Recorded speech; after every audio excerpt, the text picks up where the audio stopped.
नमस्कार दोस्तों, स्वागत है आप सभी का आज की एक और नई वीडियो में। आज यहाँ पर हम कक्षा 8वीं विषय हिंदी का पेपर देखने वाले हैं।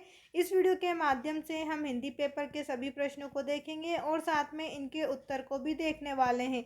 आप हमारे चैनल पर नए आए हैं तो सबसे पहले चैनल को सब्सक्राइब कर दीजिए और वीडियो को लाइक करके अपने सभी दोस्तों के साथ भी शेयर कर दीजिए।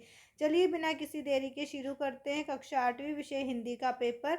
आप देख सकते हैं हमारे पास राज्य शिक्षा केंद्र मध्य प्रदेश भोपाल अर्धवार्षिक परीक्षा 2025-26 विषय हिंदी कक्षा 8वीं का पेपर है। यहाँ पर आपसे बहुविकल्पी प्रश्न पूछे जाएंगे। प्रश्न नंबर 1 है, पृथ्वी की बड़ी छाया जब चंद्रमा पर पड़ती है तब क्या होता है? जब पृथ्वी की बड़ी छाया चंद्रमा पर पड़ती है तो चंद्र ग्रहण होता है। आपको ऑप्शन बी पर टिक करना है, चंद्र ग्रहण पर। इसके बाद प्रश्न नंबर 2 है, प्रभु जी तुम चंदन हम पानी पंक्ति किस कवि की है? तो यहाँ पंक्ति जो है वो रैदास जी की है। आपको ऑप्शन सी पर टिक करना है, प्रभु जी तुम चंदन हम पानी पंक्ति रैदास की है। प्रश्न नंबर 3 है, आत्मश्रद्धा क्यों आवश्यक है? तो आत्मश्रद्धा जो है वो सफलता प्राप्त करने के लिए आवश्यक है। आपको ऑप्शन बी पर टिक करना है। इसके बाद प्रश्न नंबर 4 है, विनम्रता शब्द में प्रत्यय है? तो यहाँ पर हम देखेंगे ता जो है प्रत्यय, विनम्रता शब्द में ता प्रत्यय है। इसके बाद अगला प्रश्न है प्रश्न नंबर 5, सेठ अब्दुल्ला के जहाज का नाम था? तो सेठ अब्दुल्ला के जहाज का नाम था क्रूनलैंड। आपको ऑप्शन बी पर टिक करना है, क्रूनलैंड पर।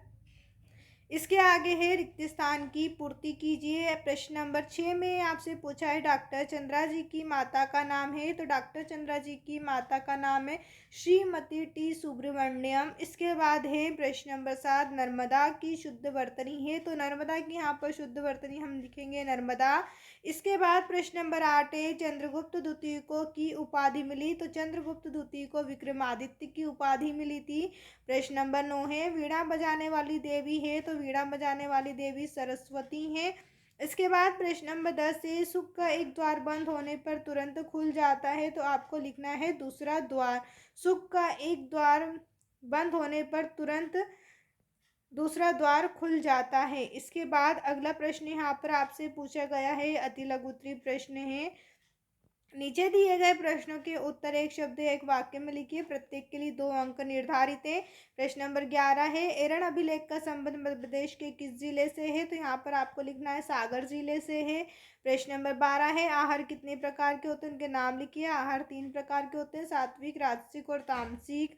प्रश्न नंबर 13 है, कृष्ण ने महाभारत में सर्वोत्तम काम किया? महाभारत में कृष्ण ने न्याय के साथ पांडवों को सहयोग किया और उनका अधिकार प्राप्त करवाया, उनमें आत्मविश्वास पैदा किया।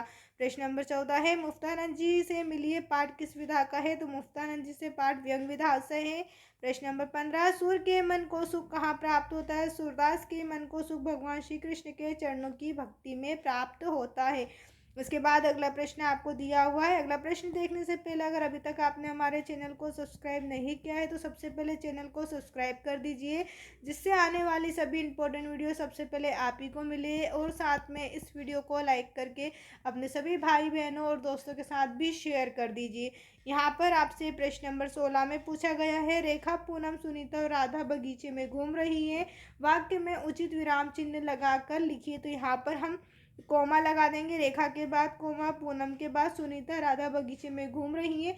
इसके बाद आखिरी में आपको फुल स्टॉप लगाना, सिर्फ कोमा और फुल स्टॉप का आपको ध्यान रखना इस प्रश्न में। इतना करने पर आपको यहाँ पर 2 नंबर दिए जाएंगे। अब प्रश्न नंबर है लघु उत्तरीय, यहाँ पर आपसे 3 नंबर वाले प्रश्न पूछे जाएंगे। प्रश्न नंबर 17 है, पद्मासन करने से क्या लाभ होते हैं? तो यहाँ पर हमने उसके लाभ लिखे हुए हैं, आप चाहें तो इसका स्क्रीनशॉट ले लीजिए। इसके बाद प्रश्न नंबर 18 है, लता मंगेशकर को समूचे राष्ट्र की गायिका क्यों कहते हैं? तो यहाँ पर आपको उसका भी उत्तर दिया गया है, आप इस उत्तर को नोट कर लीजिए या फिर स्क्रीनशॉट ले लीजिए। प्रश्न नंबर 19 है, मुफ्तानंद जी मांग कर लाई गई पुस्तकों को अलमारी में बंद करके क्यों रखते थे? तो यहाँ पर उसका उत्तर आपको दिया हुआ है, आप इसे रीड कर लीजिए या फिर इसका स्क्रीनशॉट ले लीजिए। प्रश्न नंबर 20 है, धन पाकर हमें अभिमान क्यों नहीं करना चाहिए? इसका भी उत्तर हमने आपको यहाँ पर दिया हुआ है, तो आप इसे भी नोट कर लीजिए। अगला प्रश्न है प्रश्न नंबर 21, नीचे दिए गए गद्यांश को पढ़कर प्रश्नों के उत्तर दीजिए। तो यहाँ पर आपको कुछ गद्यांश दिए गए, इस गद्यांश को आप खुद से पढ़ना है। उसके बाद नीचे यहाँ पर प्रश्न दिए हुए जिनके आंसर मैं आपको खुद से यहीं पर बता दे रही हूँ, तो इन प्रश्नों के उत्तरों को भी आप नोट कर लीजिए। प्रश्न नंबर 22 से निम्नलिखित वाक्यों के लिए एक शब्द लिखिए। जो मार्गदर्शन करता है उसे मार्गदर्शक कहते हैं। जो बिना वेतन के काम करता है उसे अवैतनिक हम कहते हैं। प्रश्न नंबर 3 है, जहां पानी के जहाज आकर खड़े होते हैं उसे हम बंदरगाह कहते हैं। इसके बाद दीर्घोत्तरी प्रश्न यहाँ पर आपसे 5 नंबर में पूछे गए हैं। प्रश्न नंबर 23 है, छंदयुक्त कविता और छंदमुक्त कविता में क्या अंतर स्पष्ट करते हुए उदाहरण यहाँ पर आपको देना है, तो उसका उत्तर भी लिखा हुआ है। प्रश्न नंबर 24 से निम्न गद्यांश की सप्रसंग व्याख्या आपको करना है, तो यहाँ पर हमने संदर्भ भी लिखा हुआ है और उसकी व्याख्या भी लिखी हुई है, आप इसे भी नोट कर लीजिएगा।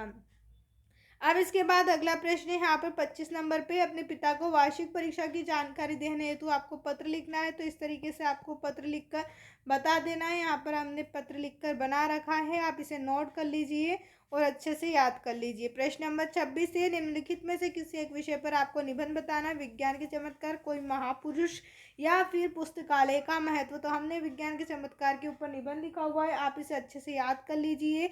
उम्मीद है आपको हमारी ये वीडियो पसंद आई होगी। अगर कहीं डाउट है तो आप मुझसे कमेंट करके पूछ सकते हैं। साथ में ये ज़रूर बताइएगा कि आपको हमारी वीडियो कैसी लगी। वीडियो देखने के लिए धन्यवाद। चैनल को सब्सक्राइब करना बिल्कुल ना भूलें।